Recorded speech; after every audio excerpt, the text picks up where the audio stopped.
Hello everyone and welcome to the channel. I'm Emmanuel, I'm an airline pilot, and in today's video let's take an airplane that we haven't flown in a while but that really deserves to be flown from time to time, which is the Fokker 28. We are standing at OpEx new Gladstone airport and we are going to fly this one over to Gold Coast once again. So you can see those two airports really slowly are becoming favorites of mine, and at this point I do need to thank OpEx for providing my copies of those airports. So we're standing here in the business lounge of Gladstone Airport, and I do think we've had enough of our lovely food now and had a sufficient look at our lounge. So let's just grab a couple of let's just grab a little bit of food to take along on our flight, and then I do think it is fair to start heading out to our airplane now. So, this is the first time that we are flying the Fokker 28 in the new update, by the way. So, this is, well, new update is relative, it's version 1.3, but it's been a while since we have actually flown the Fokker, so for that reason it is a new update for us, even though it's out for, I believe, about 2 months at the time of this recording now. So very quick outside check around the Fokker before we are going to start making our way. So this is really just a very quick check to revive how the airplane even looks like for us, and not going to be an extensive explanation of any of the outside check criteria of the Fokker 28. But nonetheless, worth to say that it is a very good looking model, and based on my experience with the Fokker that we've got up here, I am very much looking forward to the IndyBuilds I'm saying already, yeah. I was about to say Airbus A300, so I automatically said IndyBuilds. Well, A300 is correct though, and the A300 B4-200, which Just Flight is working on at the moment. So the Fokker gives us a really good idea of what we can expect with that one, and I am pretty positive that it is going to be a very good airplane, that A300 Classic, and I'm really looking forward to see that. Alright, for today though, our ride is called Fokker 28, so follow me inside. So as always, the Fokker's got a really beautiful cabin here. It is a small aircraft with about 60 and a bit seats, so really goes back in time for a bit, but really well modeled here. If you just have a look at the PSU up here, if you have a look at the passenger seating area, look at that, there is even sufficient legroom in this airplane.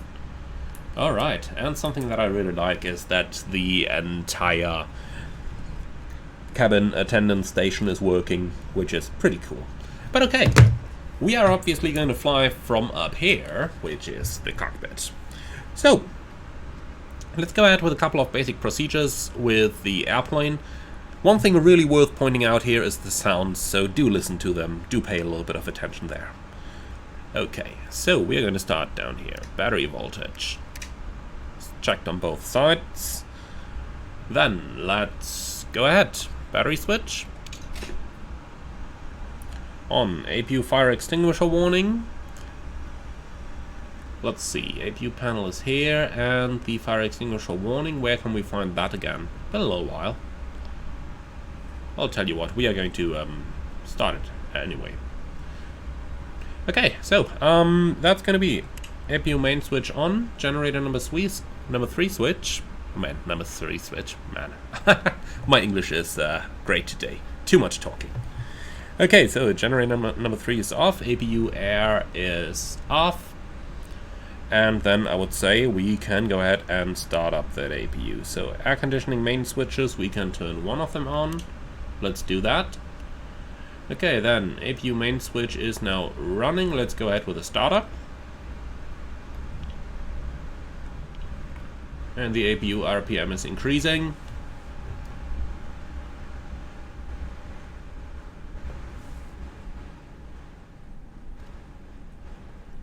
So APU is starting.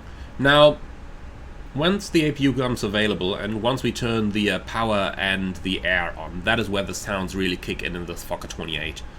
That is where they become really beautiful. Okay, so let's turn on the power. And now with the power running, let's bring on the air.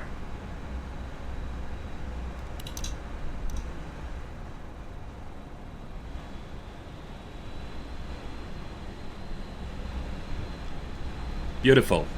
Just beautiful. Okay then, and with that we can also turn on the master radio switches down here. Like so. Okay, so we've got our airplane generally started up now, so let's go ahead and do a couple of basic things here in the electronic flight bag. So, first of all, we are going to get our SimBrief OFP. Let's see if it works just with a number or if we need the entire username. It works with a number, perfect. Okay, so that thing is connected, then I do suppose that we are going to go into the aircraft menu next. Import OFP payload, yes please. The only thing that we want slightly increased is the fuel. So for the fuel, let's make it 7,000. Total fuel weight, 7. Come on, back. Hello there.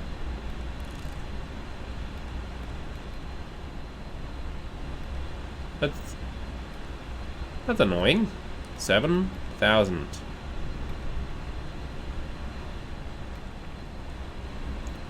Why can we only do this in 5 digits? 07,000. Okay, that is better. That's what we're looking for.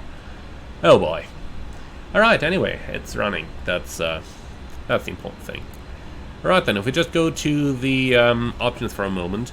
We do have the TCAS VSI in here, but we are kind of going back in time, so let's take that out. We're going to take a standard old school vertical speed indicator. Callouts, yes. Announcements, yes. Logo lights, yeah. Flip chart options, yeah. Auto jetway, we don't have a jetway anyway. Cockpit pilots, cabin, GPS navigation, no. So you could replace the weather radar unit down here with a GPS, as you can... wait a moment.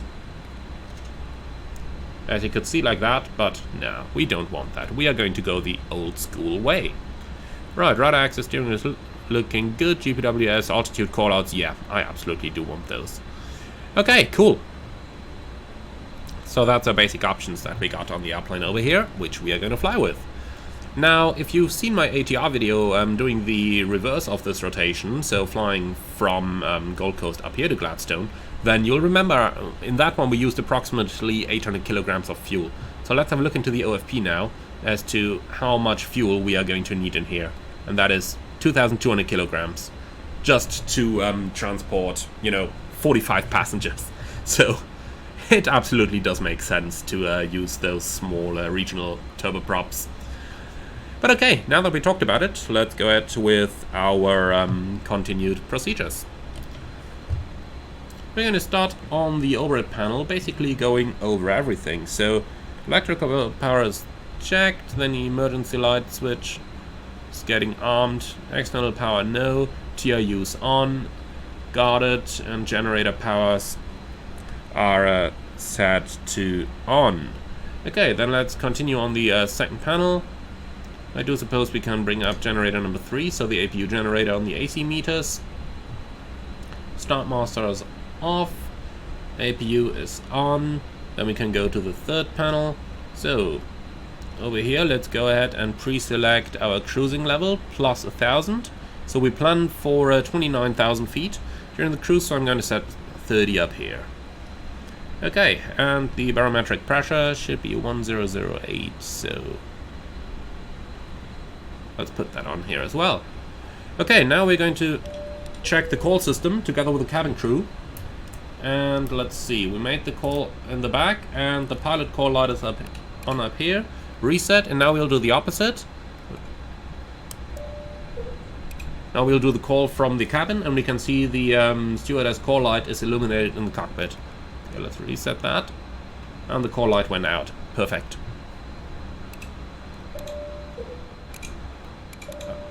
Come on. Alright. That is what we're looking for. Great. Okay. Cool, so back to the cockpit up here. We'll make sure that the control over the air conditioning is given to the stewardess, like that.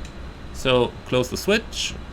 The cockpit controls are automatic. We are running one of the 2 air conditionings at the moment, and the bleed air supply is on auto. Okay, then going down to the anti-icing panel. Pitot and vane heaters can stay off for now. Windshield heating, well, suppose we can switch it on low. No, don't touch the valve tests. Okay, that is all looking good. And everything is off on the anti-icing panel. Great. Okay. Fasten belts, no smoking coming on. CVR test. Looking good. Yes, this airplane actually has a CVR already. Man. Okay, so flight director, pitch command. We're going to select up. And we will initially depart on heading mode. Heading itself, we can basically set the runway track already, which is going to be 100 roughly.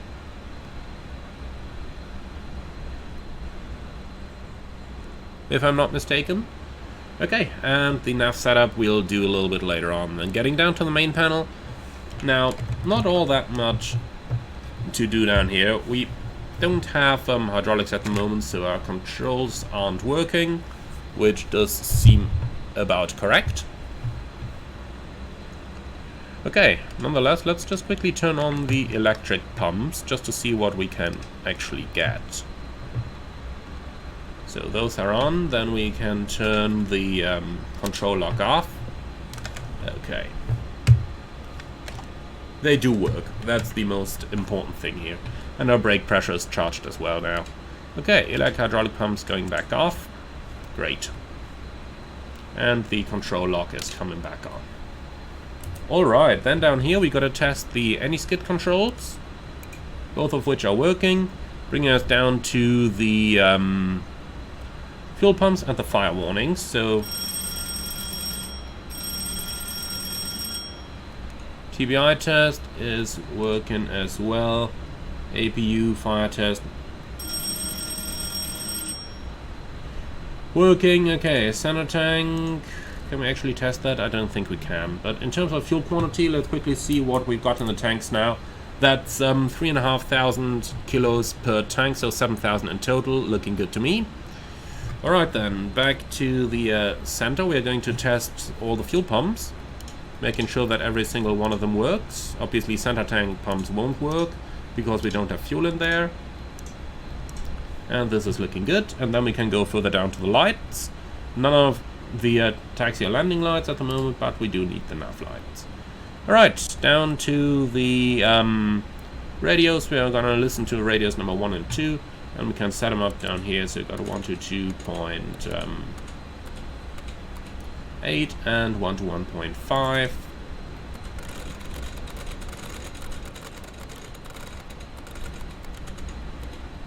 Okay, and we'll also turn up the volume so that we can actually hear anything.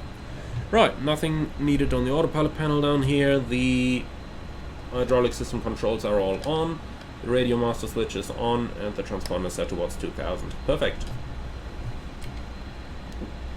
Okay, so our basic cockpit setup is completed. Let's now go ahead with the departure. Now, oh boy, why is it logging me off all the time at the moment? We just gotta lock on Navigraph once again.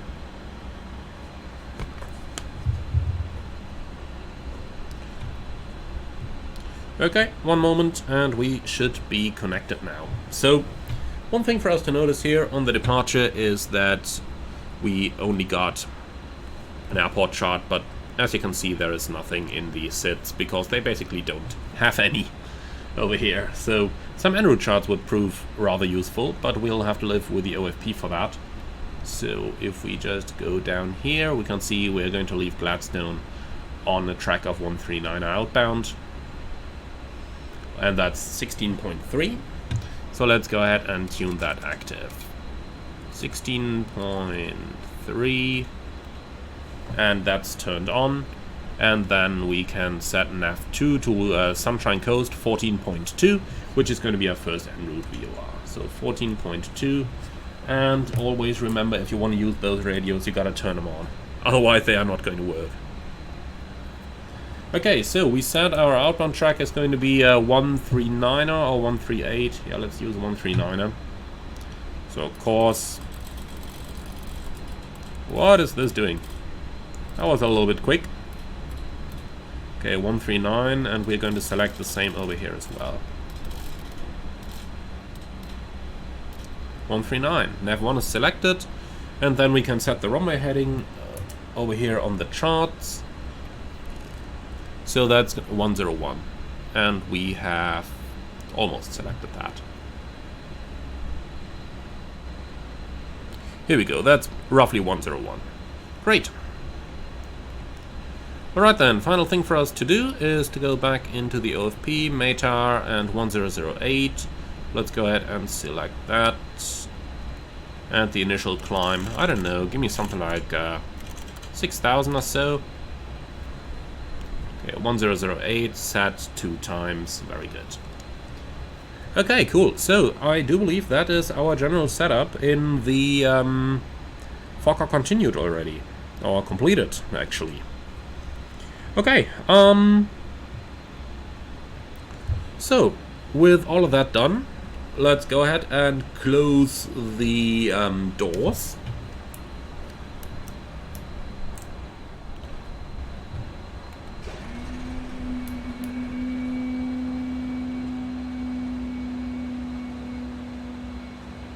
Heading onboard energy.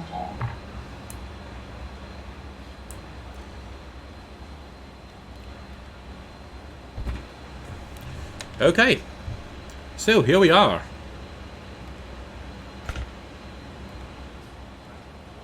We have a jump seat here for you guys. Yes, we do. Even though that does not look very comfy, but hey, it's better to fly along than not to fly along, is it? Alright, cool. So, with that, we have got the doors closed. We've got the APU running. We don't have a ground power connected. Then I'd say let's go for it. Anti-collision lights both on. Fuel high pressure valves are shut. Fuel pumps coming on. And the Thrustmaster switch is also on. Okay. Unfortunately, I couldn't find any actual checklists to read, so we'll just have to do it like this. Alright, so let's start engine number 2.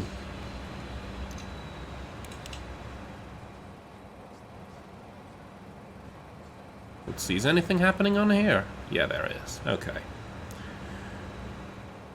So, at 15 to 20%, which is basically now, we're going to turn on the HP cock to the start position. Got the yellow light illuminated.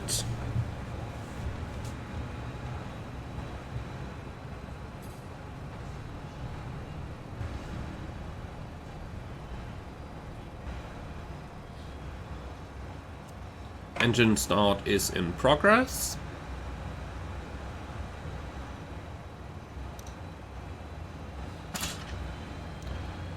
Okay, that's the generator coming online. And that's a good start on number 2, so the cock can go all the way forward. Alright then, let's do the same with engine number 1 again.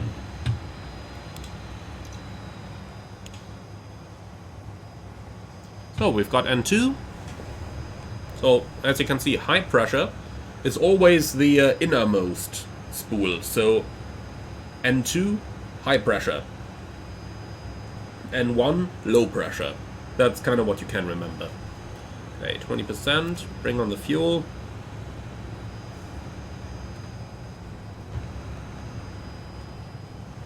And here we go, it's slowly starting up.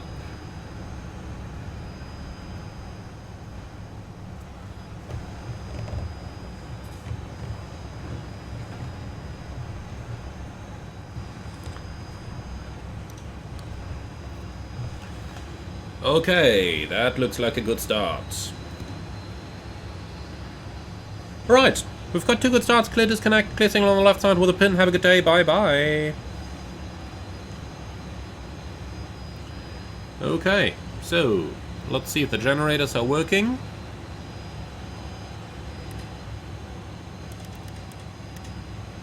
Great, they are. Right, awesome. So the generators are actually turned on. Then let's go ahead.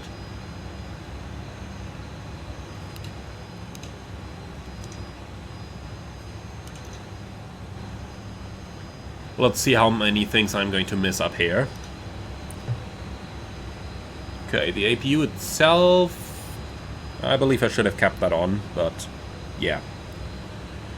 Funnily enough, in the manual it tells me the APU should remain on for now, and then when lining up on the runway, that is where you decide if you turn the APU off. Doesn't really make a lot of sense to me, so if they do have some explanations on why that is, that would really be appreciated, but, well, suppose it's gonna work like that as well. Okay, so let's see. Master warning system is not giving us anything. Those could come on. Pitot and static heaters. Alright, and the flaps into the 8th position. Right, so speedbox are set for flap 6 takeoff. Here we go, 6, please. Thank you. So speedbox are set for that, and I do believe we've done the rest. So for that, let's go ahead and take it taxiing. Oh. Taxi light, extend and on, and here we go. Okay, so it's going to be self-maneuvering out to the left. Then we can go into the aircraft settings, have the chocks now removed, and as I mentioned, self-maneuvering out to the left. It looks tighter than it really is, as you can see. The wings aren't that long. I mean, a 737 would fit into here, or an A320 would, so then a Fokker 28 for sure does as well. Okay. Then let's go. Parking brake is off.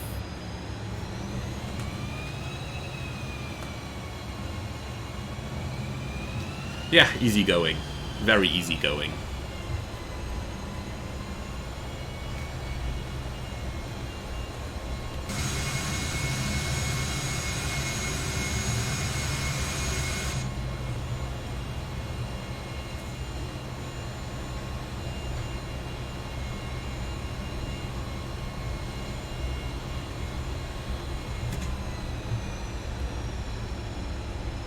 Okay, backtrack runway 10.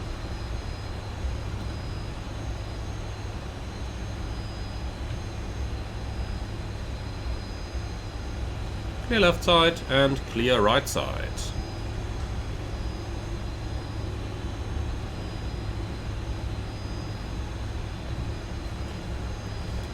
I didn't intend to use oversteering technique, but the tiller wasn't as strong as I initially suspected. But that's fine. Okay then, so let's see, strobe lights are on.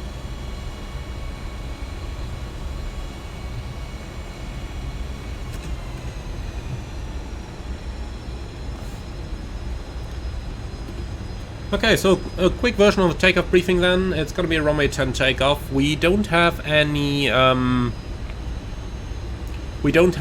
SID, so what we're going to do is climb straight out to 1,000 feet, and then we'll intercept the radial 139 outbound of the VOR.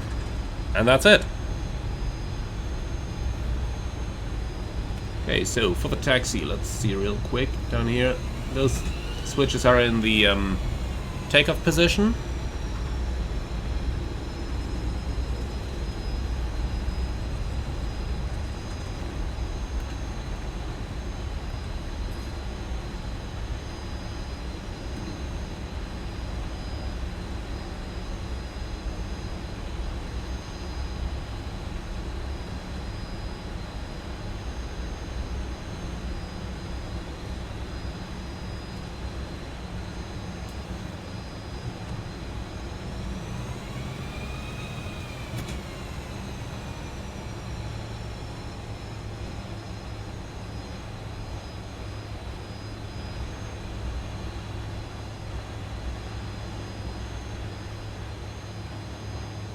Okay, all lined up. Let's go ahead. Transponder can come on,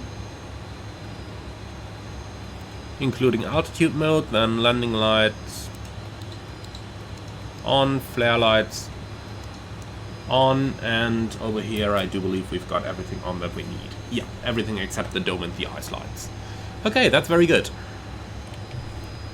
So then, lift dampers are armed. Flight control lock is released. Flight control track is positive as well. Okay, so That's looking good to me. Then I would say, ready to go. So, the takeoff power set.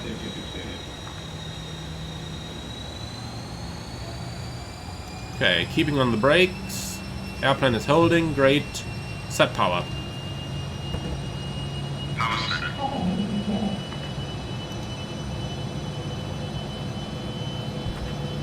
Okay, power set, brake released.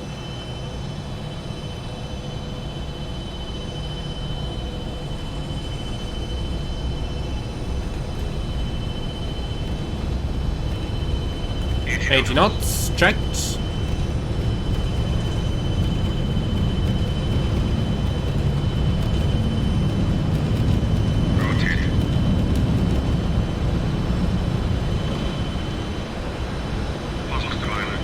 Here.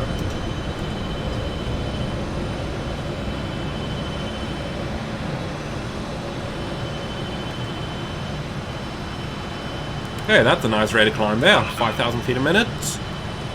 Okay, flaps up.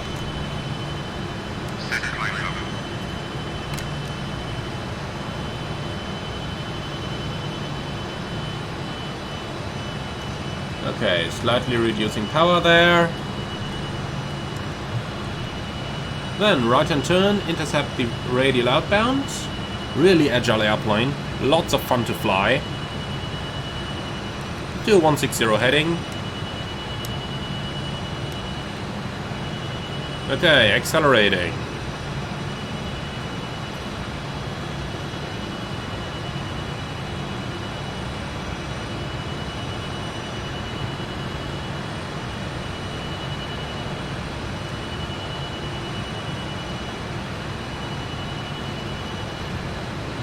Speed buck is set for 250 knots. On the target heading. Looking good. So a little bit of nose down trim here. This is perfect.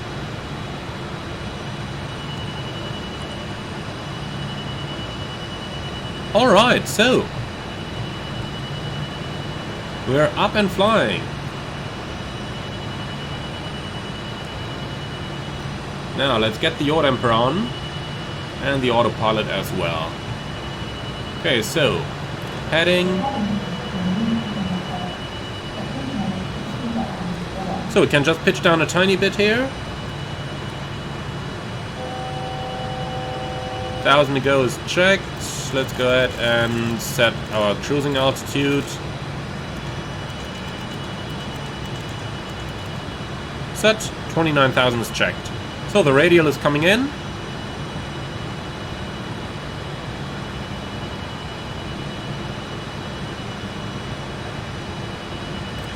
Okay, follow the beam. Warlock captured.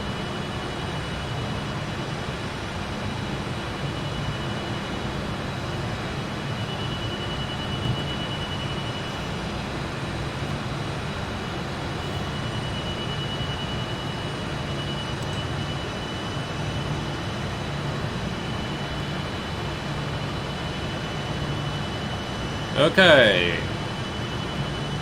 It's not climbing that great here at 1,500 feet a minute. So let's see what we need to do.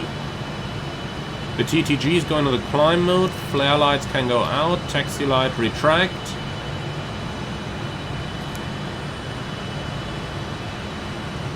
So Warlock on the flight director as well. Okay, 250 knots. Speed hold.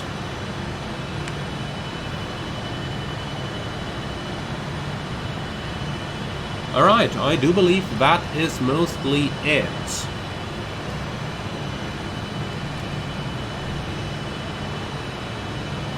For sure we are out and climbing.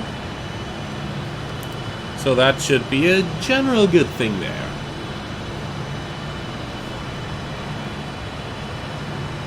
Okay, so 250 knots, we are going straight. Transition altitude is going to be 10,000 if I'm not mistaken over here. Let's see, on the approach chart we should have that information. Yeah, transition 10,000, okay. Okay, then let's go back to the OFP. Here we are. So, magnetic track 139, 138, 166. Okay. Those tracks are a little bit interesting right now. Would be nice if we had an en route chart. Now, unfortunately we don't. But we're passing 10,000, so let's go standard. Passing 105 now. Checked. Okay, 3,000 feet a minute rate of climb is looking good.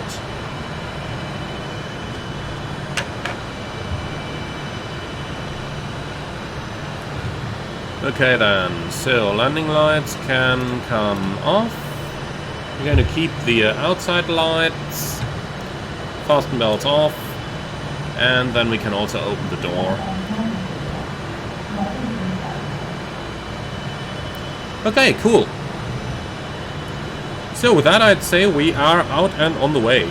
Now, something that is a little interesting for me here is the topic of setting climb thrust, because I can't really seem to find any good information on exactly what climb thrust is for the airplane.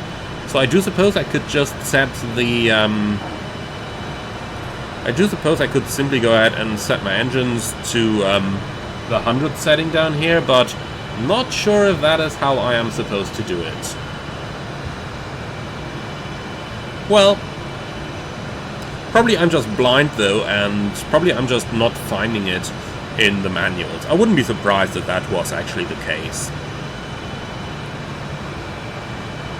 So max continuous power then, I do have some information for that in the manuals. I suppose we're just going to climb using MCT then? Probably. So high pressure 98.5, so we're just below that at the moment. The low pressure should be maximum 108.5, so we're at 102 right now, that's good as well. And the temperature 520, so we can actually increase power a tiny bit here. That was a bit too much, so something like 8.5 here. That's what we're looking for our climb power. Okay, and that's fine. So, like that, we are now on the way. So we're already receiving the Sunshine Coast VOR on 114.2. So let's go ahead and change over navigating on that one. So, over the heading for a moment. Nav 2.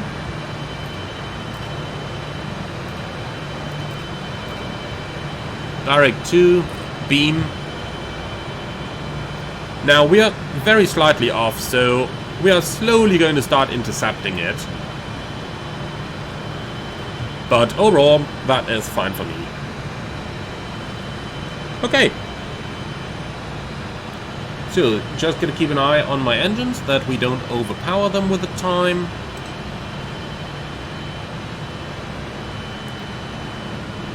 Yeah, 98% is totally fine. Missing 1% power, I can live with that. I can absolutely live with that. Okay, so now it's intercepting the exact radial, and then we are going to make that right-hand turn again 10 degrees. I wonder how they did that in the good old days of flying on VOR navigation. Well, probably ATC just didn't care, if we're honest. But would be nice to know how they did this. Okay, so now that we've got a running VOR, let's go ahead and change number 1 over to it as well. So over here, I want my ground speed, please. It's probably calculating right now, and then we should get the result in a few moments, I believe. Okay. So, approaching 20,000. Now we're establishing exactly on the radial. And passing through 20,000. Let's see. We've got cabin pressure at about 3,000 feet and 6.2 psi differential. That is good. The differential is the most important one. If that is not building, then you better get down quickly. Okay, so with that we are flying nice and steady, just as we should. Quick look outside the window. So Australia is such a beautiful country. I mean, many countries are. And Australia certainly is one of them. What I find really amazing is, you know, nowadays when we're flying the 737 or the A330 or whatever, you know, you're flying over all those countries and you're like, oh, okay, that looks, well, familiar. But now we're sitting here in an airplane where we don't have all these fancy navigation aids, and we are actually just navigating based on a couple of ground stations. So all of a sudden, all this navigation isn't taken for granted anymore, as it used to be in the good old days of flying, you know, or well, in the good modern days, I should say, of flying things like the Airbus or the Boeing. All of a sudden, we actually got to do something for our navigation, which is kind of nice. Okay, so 145 miles. As far as I can see down here, let's see, why don't we get any information about our ground speed? I mean, it does have a DME available, so it should be able to calculate that stuff without any problem. I'm not sure why it doesn't. Is that a bug? Well, in any case, what we can say still is 250 knots up here should be some 350, probably some 350 or so knots. True airspeed. What we can take note of all the time, of course, Sunshine Coast should be 32 minutes in flight. So at 32 minutes we should get there. We took off at about 35, I believe. So with that information in our minds, we can kinda estimate how long it's gonna take to get there. Now, interestingly enough, over here, the calculator isn't working either. So, well, we just gotta live with it.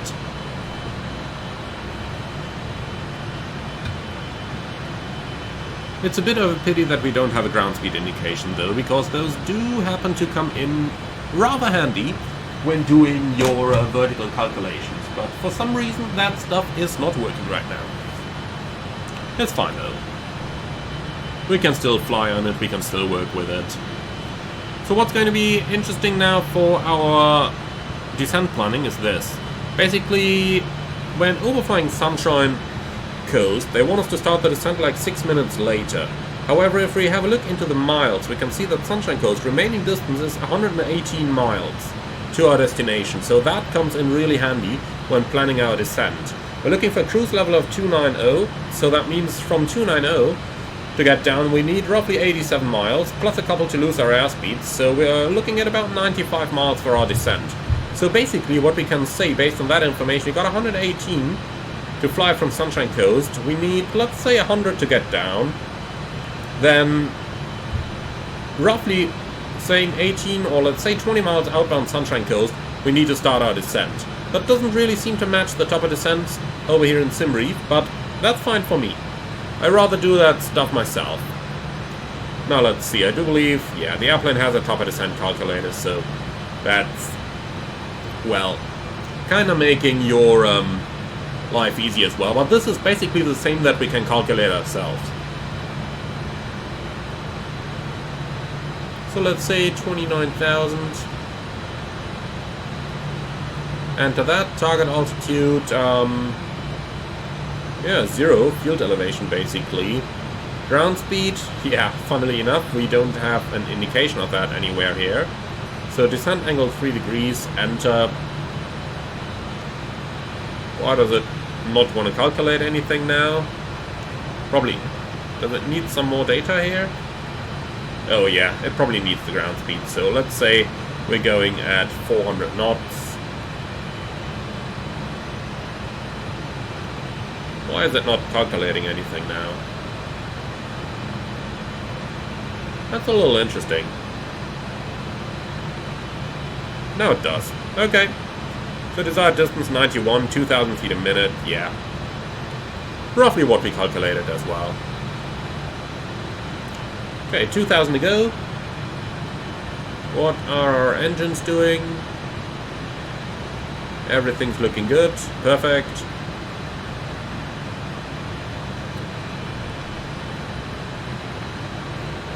And 120 miles to run, so we'll have roughly 100 nautical miles on the cruise.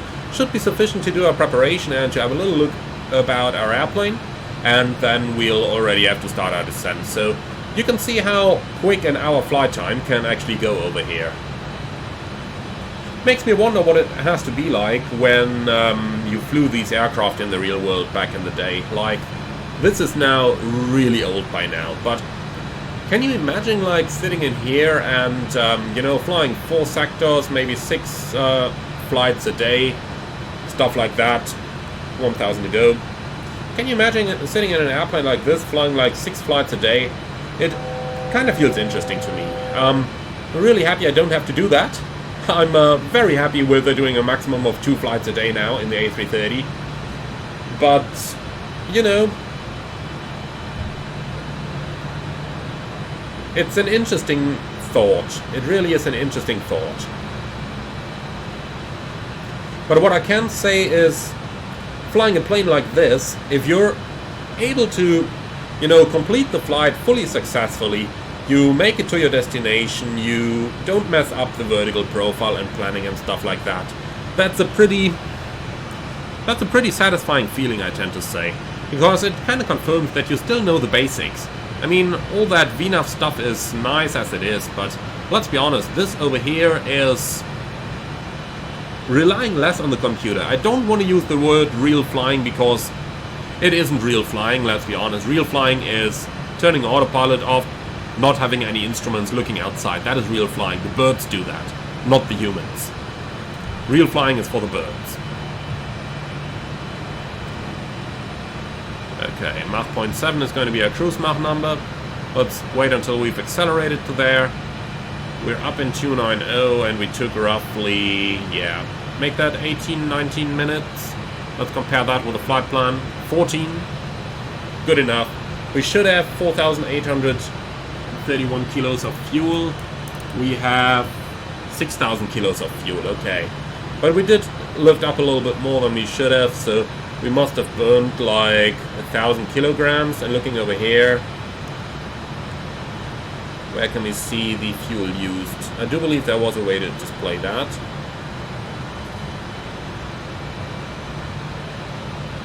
But I don't think I can find it. It's fine. So in any case, we do have 6,000 kilos of fuel. So about 1,000 and a bit more than what we were planned to have. But if we just have a look up here again, we took 7,000 kilos. We were supposed to say 6,000, so we've got roughly a ton more fuel than we are supposed to have, while at the same time we uplifted a ton more fuel as well. So I would say we are running pretty good at the moment. So from here, apparently 18 minutes until Sunshine Coast. Let's see. Yeah, 100 miles. Unfortunately, still no ground speed indication. But 100 miles should be roughly okay.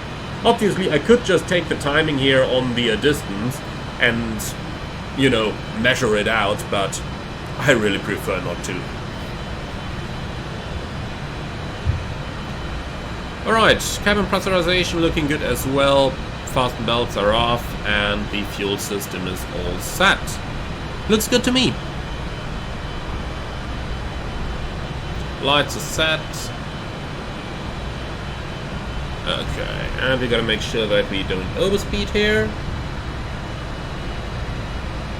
Would be nice if we had some tables of power required versus the target speed. Okay, altitude hold on the flight director as well.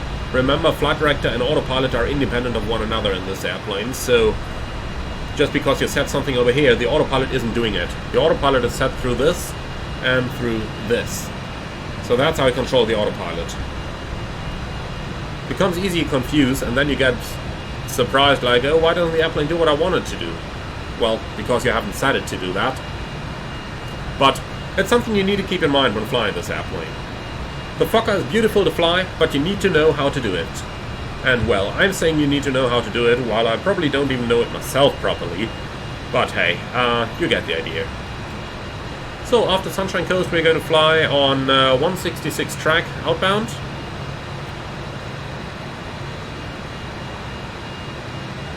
.7, the wind should be 2 to 1 at 30, okay.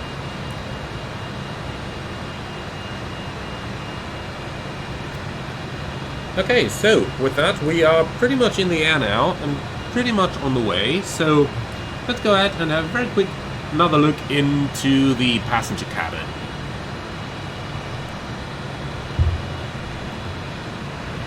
So, one of the good things back in the day was you could leave that cockpit door open and just have a little more interaction with the passengers. Now, I can tell you honestly, if I would have been passenger at that time, I would probably have spent half the flight up here until they eventually throw me out of the cockpit, which I'm rather sure would happen at some point.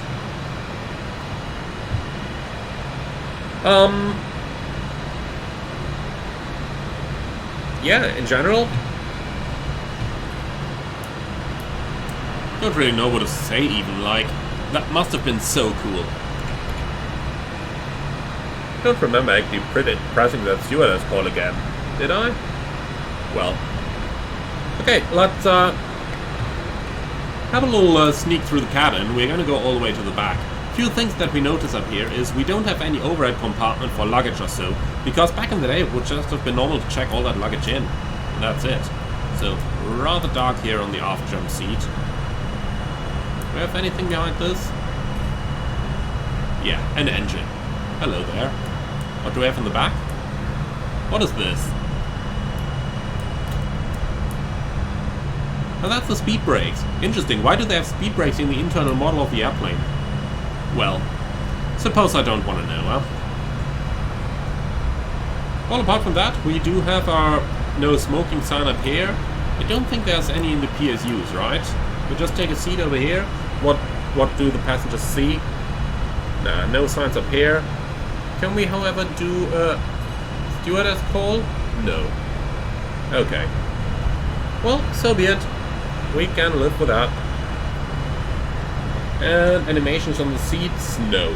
But really good texturing. I mean, imagine sitting in here, like, first of all, the quality of the textures on the seats is really amazing.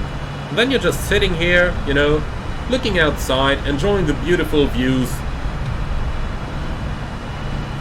flying the Australian coast along southbound. That's really neat. It kind of puts you back in time, like to the 1960s, 1970s, when those airplanes been flying. Must have been an interesting time. I'm born much later, so I never lived through any of this, but must have been an interesting time.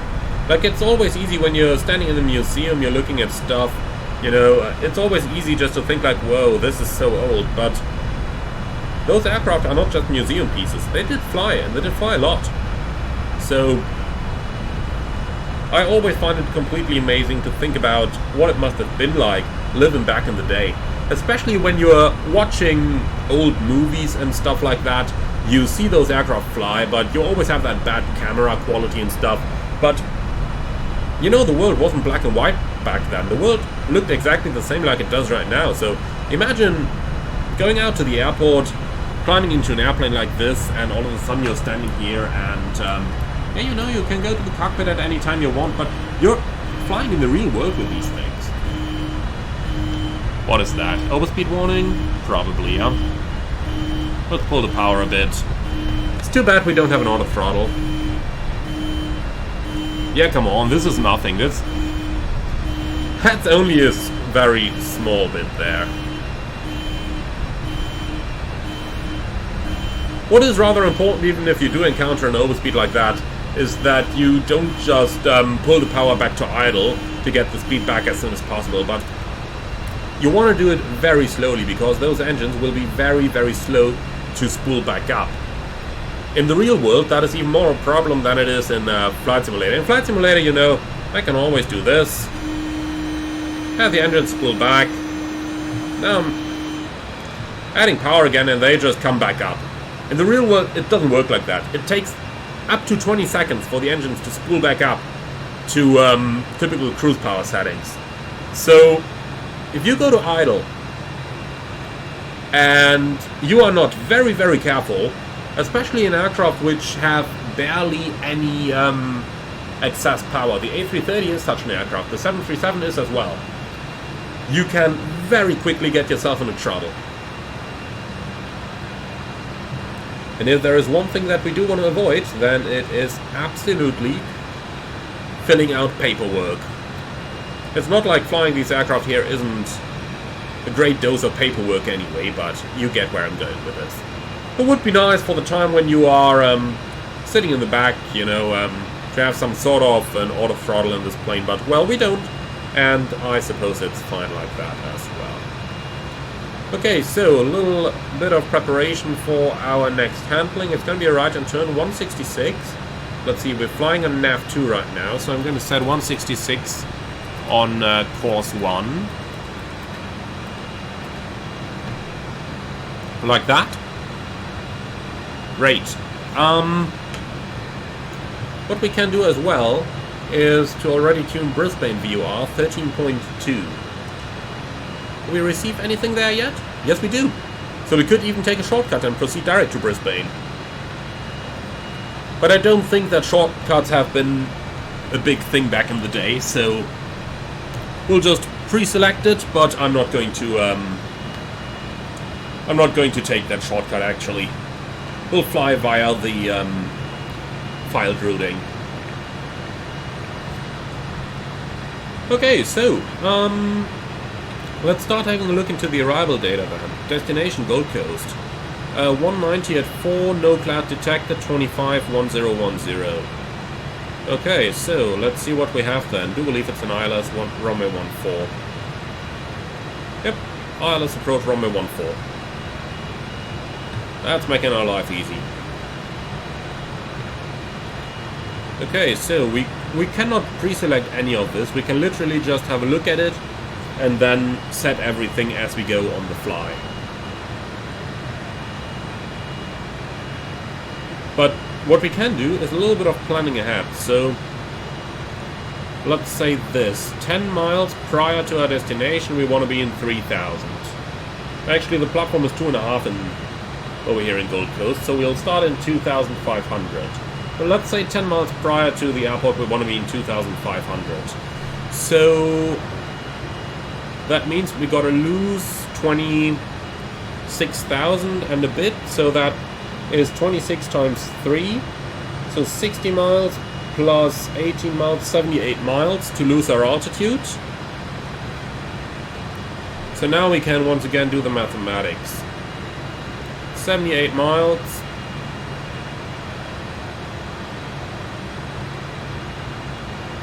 plus the result of 10 miles, so 88 miles. And now let's take a couple of notes here. I'm gonna draw that up. So 88 miles.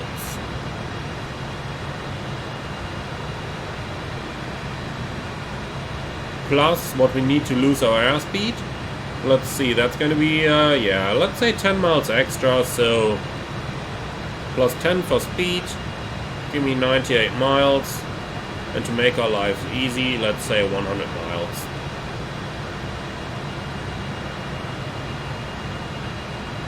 So 100 nautical miles for the descent. And if we take a look into the flight plan now, then from Brisbane we got 72, so 30 miles inbound Brisbane or 28 miles inbound to Brisbane we're going to start our descent. Now let's see, from Sunshine Coast to Brisbane is like 37 plus 9, so yeah.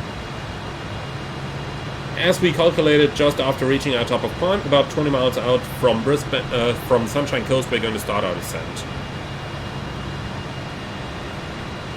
Got 17 miles to run right now, Now here's another thing that we need to take into account when using ground-based navigation aids. The distance that you get from your DME indication always is the distance from the airplane to the station. And since we're flying in altitude, that means that our altitude counts as distance as well. Now, a couple of formulas that we can use here. 6,000 feet equals 1 nautical mile. So flying in roughly 30,000 means that 5 nautical miles is going to be the DME reading when we're exactly over at the station. Then we need to do a little bit of a turn as well. So let's say at 6 nautical miles on the DME, we're going to start our turn. The course is going to be 166. Now we do have a wind corrected, I believe, yeah, initial magnetic. No, we only have the track in here, we don't have our heading in the flight plan. So we only got the track, but that's good enough, so we got to do wind correction ourselves. The wind forecast is 238 at 36, so coming from directly over there. So let's just take the course a little bit over to the right, like 4 more degrees, so 170 is what I'm going to fly. And remember, that is only what we're going to go for at first, because we could always cheat and just go roll, nav 1, our inbound course is selected, so we could simply wait until we overfly, or until we intercept the radial, or the bearing, inbound to Brisbane VOR. That's a little cheat that we can use there.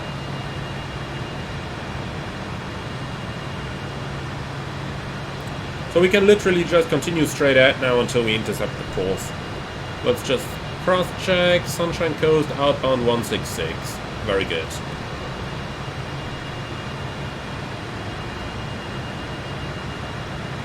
Okay, so hit the beam button.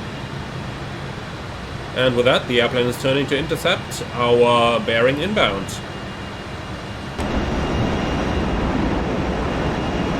So that's Sunshine Coast down there.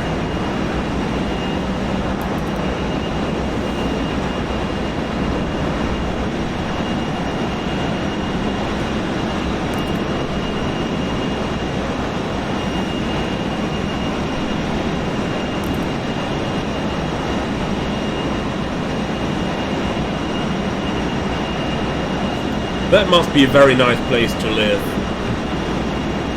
I'm not all too familiar with Australia, but I do tend to say that has to be a very nice place to live.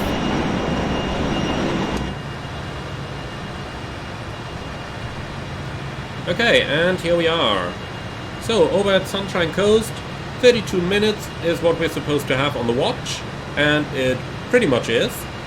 And then 4,145 kilos in the tanks. And if we have a look at that, we're at, let's say that's 2,000, 4,000, 5,000, 5,500, something alike. So we are running good on the fuel, we are running good on the time. Very nice. So next up comes our descent already.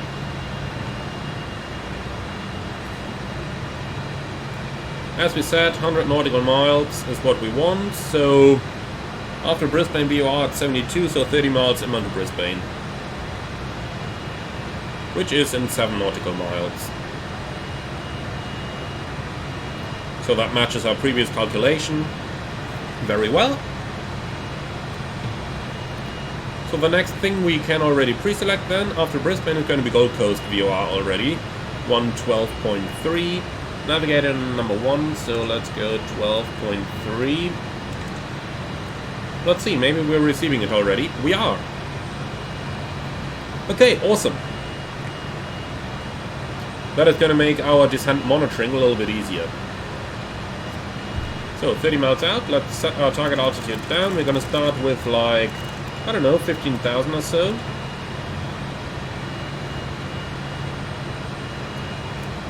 Okay, so speed hold. Let's pull the power. Well, we could obviously just go pitch hold as well, but I just want my descent to get a little bit smoother in the initiation. And once we are there, I'm going to go pitch hold. So give me my target vertical speed, please. Looking for about 2,000 feet a minute. That's it. Okay, so descent has started, then we can select our cabin altitude down. Looking for field elevation, so that's basically 0, since our destination Gold Coast is located down on the sea level. Very quick check to make sure that I'm not talking any nonsense here, but I'm pretty sure. Yeah, 20 feet. That is sea level. Alright, awesome. So, with the descent started, fasten belts coming on. Yeah, we can keep the door open, why not? But you guys gotta take your seat again. Here you go.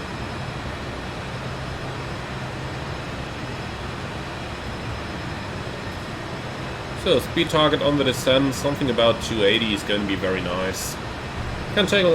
We can let it slide up to 300 if we want to.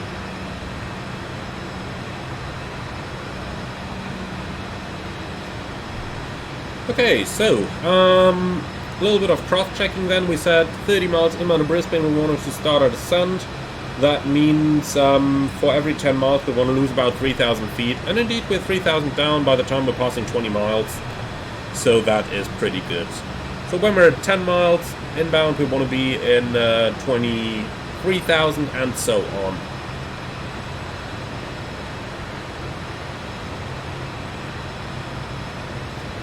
If you're wondering why I'm still doing my navigation based on the Brisbane VOR instead of just using the Gold Coast VOR that we've already tuned and that we're already receiving in terms of the DME, well, and the VOR, both of them.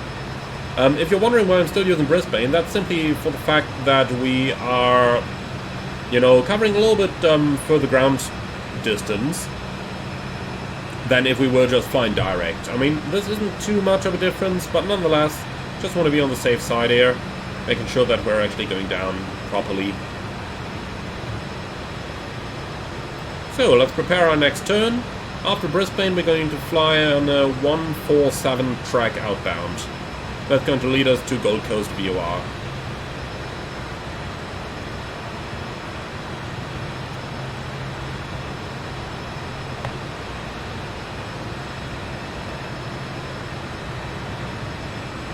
So,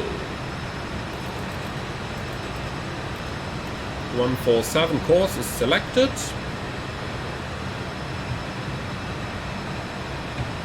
So, reaching the 10-mile point, and we are in roughly 23,000, looking good.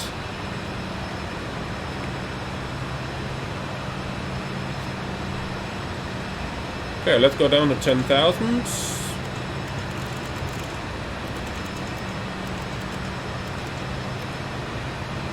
Here we are. Okay, set QNH, where is it? 1010.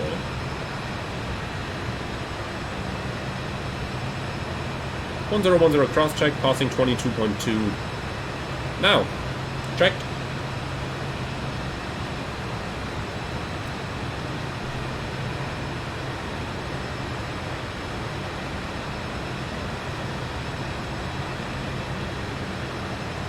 Okay, so same thing as last time. Roll hold, change over the nav to nav 2, and then we will intercept the radial in a few moments. I think we can already go to beam mode. Yep, it's starting the left turn. Perfect.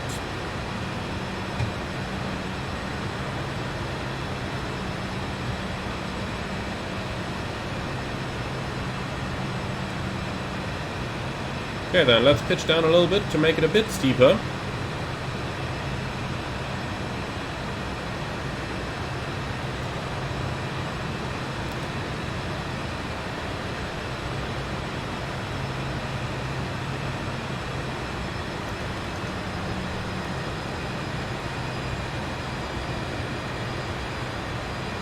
So, 50 miles to run.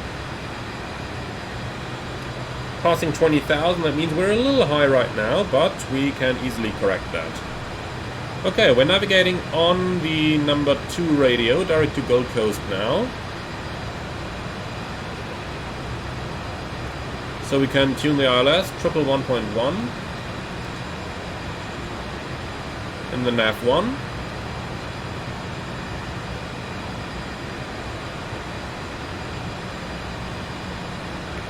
So 2,500 feet a minute, seems good. I do have a feeling though that we need to go a little bit steeper right now. Because I have a feeling SimRief has lied to me in terms of the distance remaining. If we have a look at that plan, it says Gold Coast VOR to Gold Coast Airport 20 miles. So we kind of planned with 20 miles too many.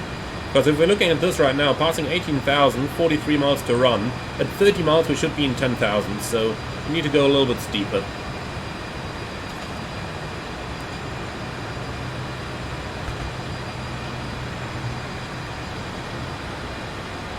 That's probably the point where we want to close the flight deck door, because passengers generally don't like to see, you know, to not see the sky anymore. If they just see the ground, they're usually unhappy about that.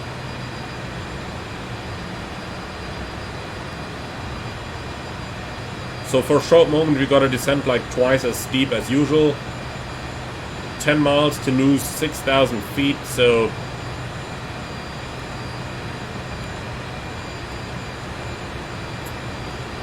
a little bit further pitch down.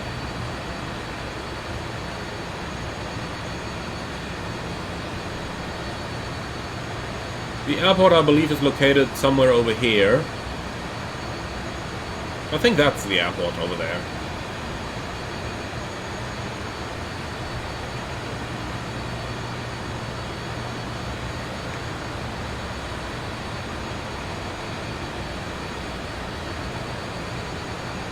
But overall, we are still running fine. Nothing the airplane couldn't manage. A more interesting question is what our cabin altitude is doing. So that is at let's say 3,500 feet now. So they need about 10 minutes to get the cabin down. Do we have those 10 minutes? Probably not exactly. Let's increase the rate a little bit.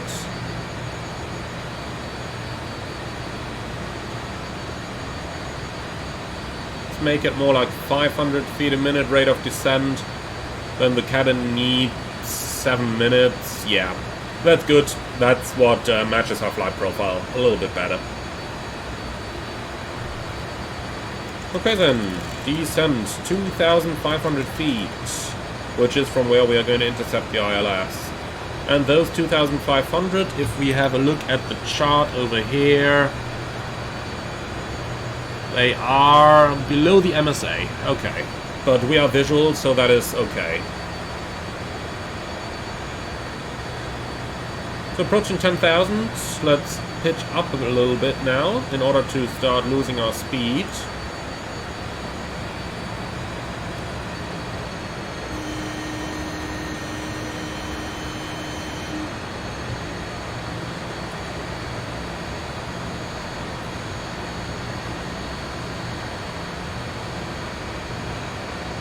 Okay, 250 knots is the new target. And then we got to start aligning ourselves with the runway. So let's go heading, and we're looking for something like 190. Heading.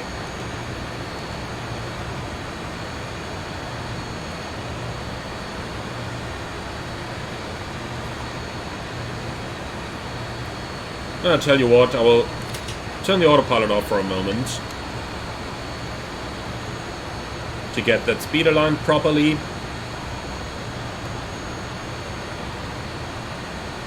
Obviously the AP can do all of that, but I don't really like it to do all of that. Okay, this is looking better.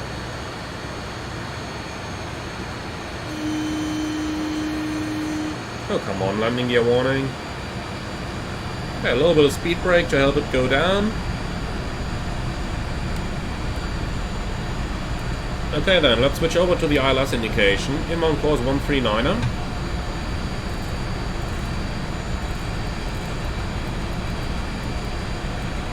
It's now selected, and we're approaching the localizer right now. Very good.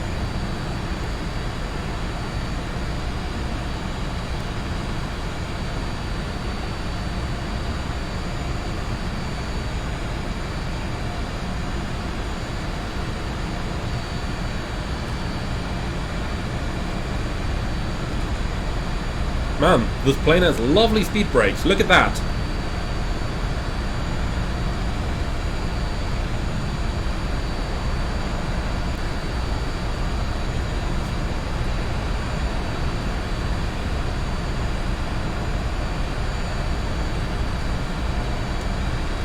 What's the cabin altitude doing now? 2,000, so it needs 4 minutes to come down.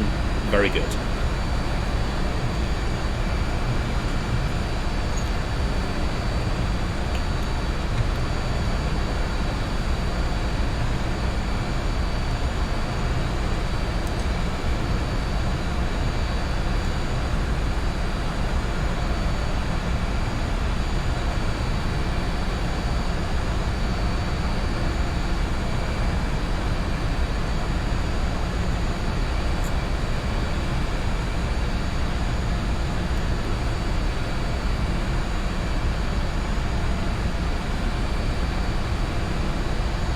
So, can we see the airport anywhere in front?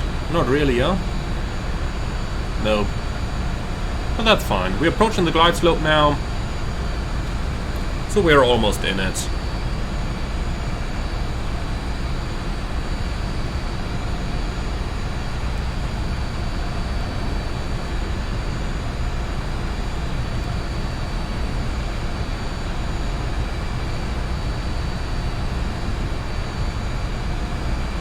Okay, glide slope capture.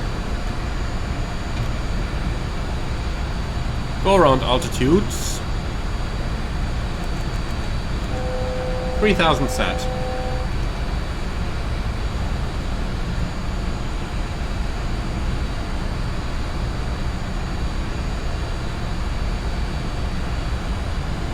It's gonna be a flat 28 landing, so those speed boxes are set.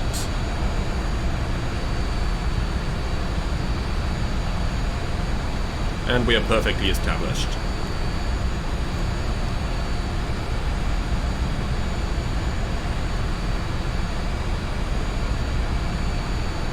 Would be nice to have a ground speed indication now. Oh, interesting. On the ILS we actually do. Okay, well that's good.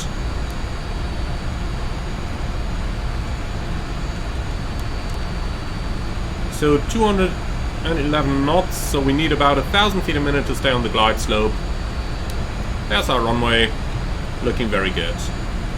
So, what is the limiting speed for the first flap setting? Would be nice if that was actually written anywhere. I mean, it is legally required to be, so I'm sure it has to be somewhere. I'm just not exactly sure as to where that is located.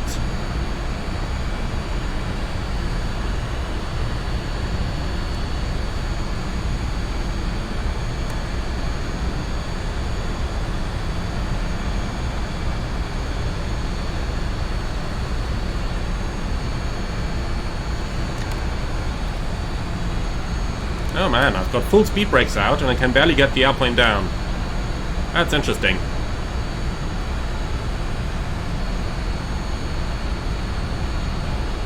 I mean, I can't lose any of that speed. Why is that?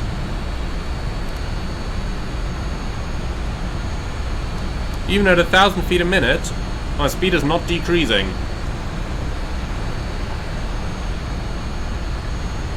It looks to me like we're coming in with tailwind, are we? 200 knots indicated, 211 knots true airspeed.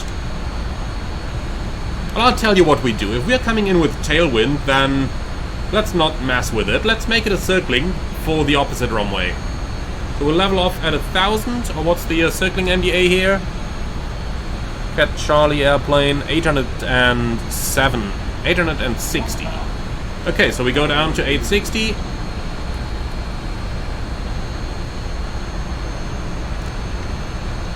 Here we go, 860.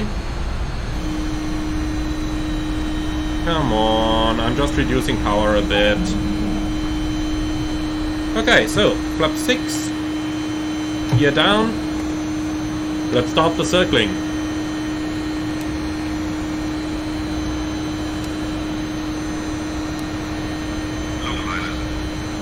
Yeah, intentional. Why do I still get the warnings here? Come on. Okay, 45 degrees off, 20 seconds. Take the timing.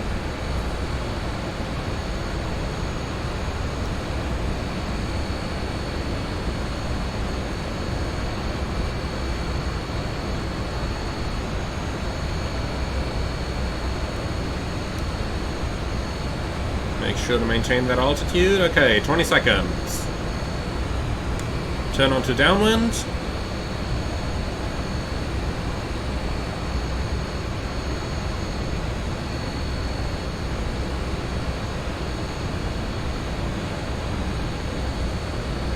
Here we are. Okay, passing a beam. Starting timing. So, we are 800 feet above the ground. That means we're looking for 24 seconds outbound. No terrain ahead. I mean, I can look outside, I can see that.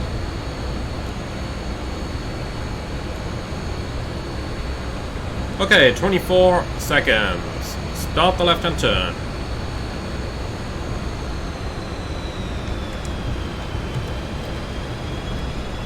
Flaps 11.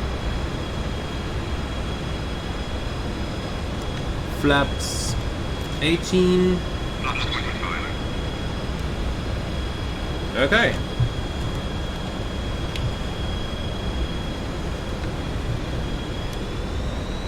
So, speed's looking good. Where's my runway? There it is.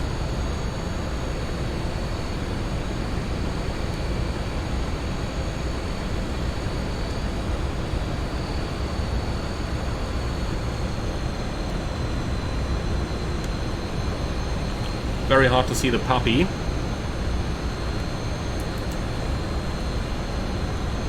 Okay, there it is. Spot on. Excellent.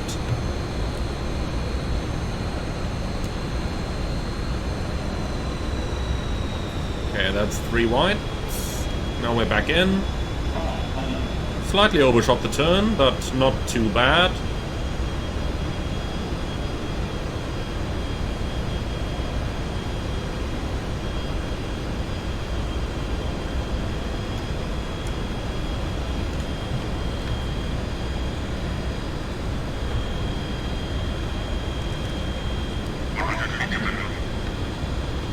Checked. Well. Why is it saying too low flaps? Flaps are out in 25, that's the landing setting. Disregard. We've got our landing flaps out.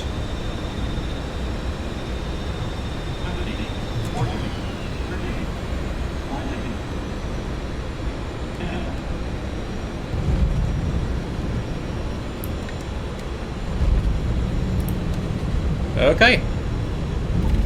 So, manual brakes. 100 knots. 80 knots. 60 knots. Sometimes it's unbelievable how quickly you can bounce in this simulator. Like, that landing didn't look like one that was prone to bouncing at all, but for some reason it still did. I mean, I never bounced an airplane in the real world yet, and I've done much worse than this.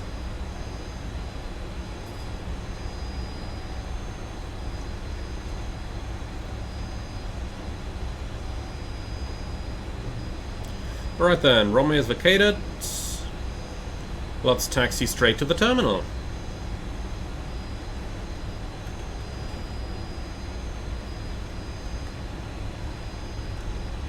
So, transponder altitude mode can go off. Flaps going up. Well, I do have a theory for why we bounced though. Because I did not arm these spoilers. So, that would obviously have been a reason to bounce. Yeah, that was an interesting approach. I couldn't pull the power anymore without going into the landing gear warning on, so I pretty much had the power at the minimum that I reasonably could use, And nonetheless, we, with full speed brake, couldn't get that airplane down. So if you're more experienced on the F-28 than I am, and you know what I did wrong, then please do put it in the comments below. I'm very much eager to learn about that. Okay, strobe light is on, crossing the runway. It would definitely be interesting to learn the exact reason why we got into the approach like that. Personally, I do think that we had quite a bit of tailwind on that landing. Actually, if we look at the windsock over here, yeah, you can see it. Like, it's almost calm, the wind, but sort of coming into the opposite direction, so runway 32 rather than runway 14. So that might very well be the reason there. And that is ultimately also the reason why, when I compared indicated airspeed with the ground speed, why I decided to go for the circling approach. Now, in modern days, you wouldn't do that anymore. In modern days, you would have gone around and came back for a second approach or whatever. But in the good old days, I know so many stories from pilots who did these things that I thought, like, well, then for our flight simulation purposes, we can do that as well.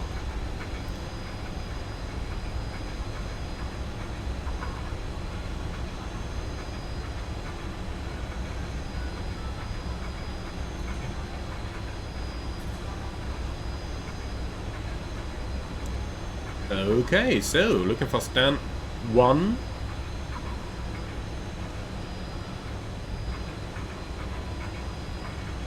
And 1 left, I believe. So here we go. So lights are off. First officer should have handled them anyway.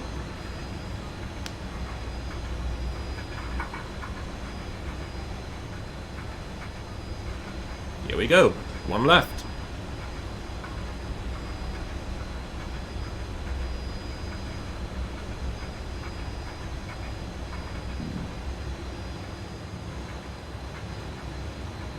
So, a couple more meters. Here we go. Great. Okay, park and brake set. Let's see, APU generator can come online. And then we can shut down.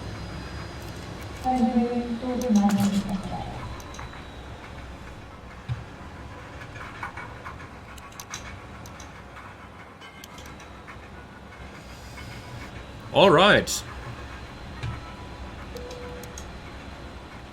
So, signs off, pitot heats off, should have done that after landing, of course. And that should be it for now.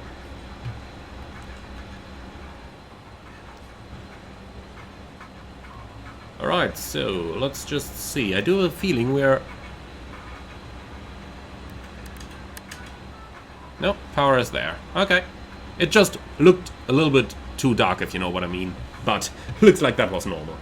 Alright, cool. So, let's fold away the jump seat, open the door.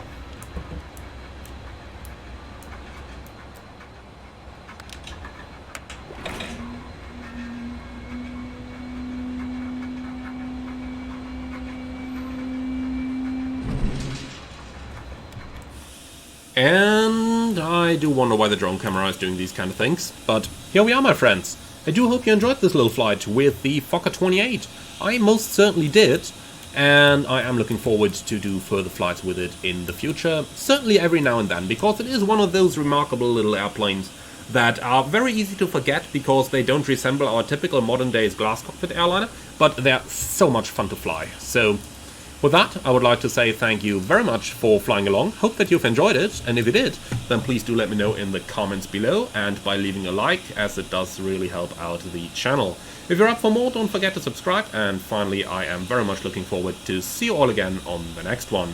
In the meantime, if you really love what I'm doing, I would appreciate a small donation through the Buy Me Coffee link in the video description below.